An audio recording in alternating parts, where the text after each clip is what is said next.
today's video.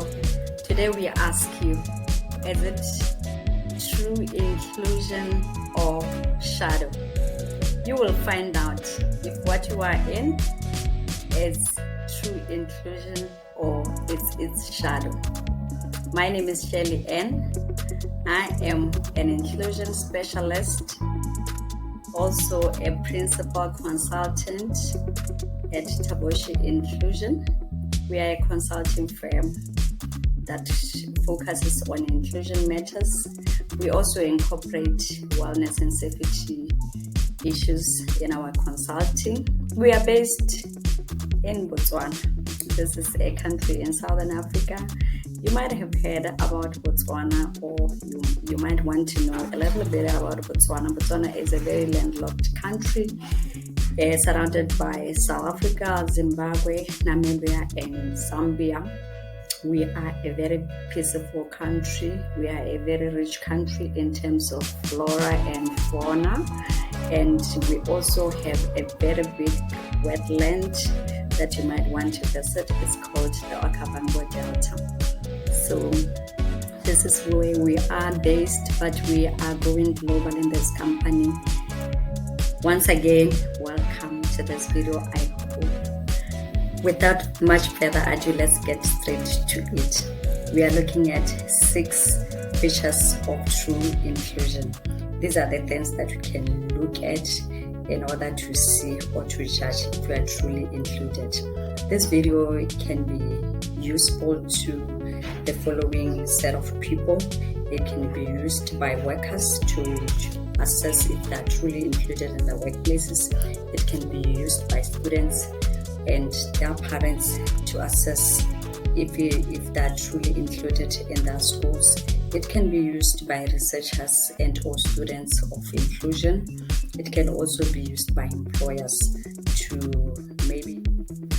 Number 1 feature of true inclusion is that the focus is not on the problem but on the solution. No matter what disability you bring, no matter what challenge employees, students, or whoever it is brings, the focus is not on the problem or the challenge or the special need or whatever. The focus is on the solution. Number 2 feature is that the person is not seen as a problem, but the systems in place.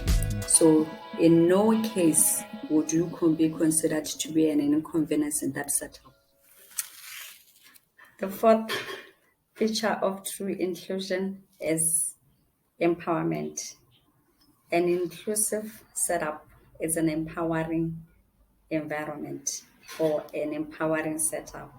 This one, there is no ifs about it. An inclusive environment is an empowering environment. If it is a true inclusive kind of inclusion, you should be empowered. Empowered to work or to function independently rather than dependent. Inclusion is about empowerment of people with special needs, supporting them, at the same time empowering them so that they can work and as much as possible independently rather than become dependents. The 5th aspect is that the solutions are individualized.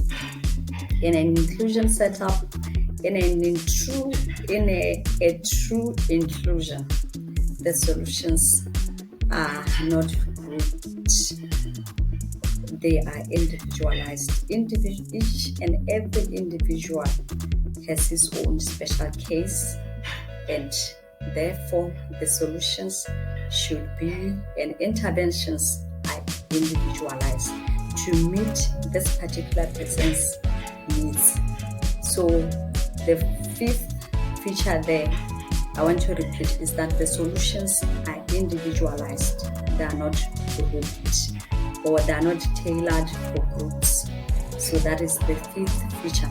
The 6th one, and the last but not least, is that there is a high level of flexibility in the management. So in an inclusion setup, will see that the systems are very, very flexible. People will work with you in a very flexible manner, such that they are able to understand your special needs over time, and also they might need to make some adjustment here and there still. So especially at initial stage, the systems are very, very flexible, and there are no rigidity in terms of how maybe people should work, and especially looking at this person with special need. The seventh one, I forgot the word seven, but I still added. The seventh one is that nothing is done for you without you. They say nothing for me without me. And in this case, consultation. You'll be consulted on everything that is done that concerns you. That is how you would know that you are truly included. Nothing for you without you. So that is the seventh feature of true inclusion.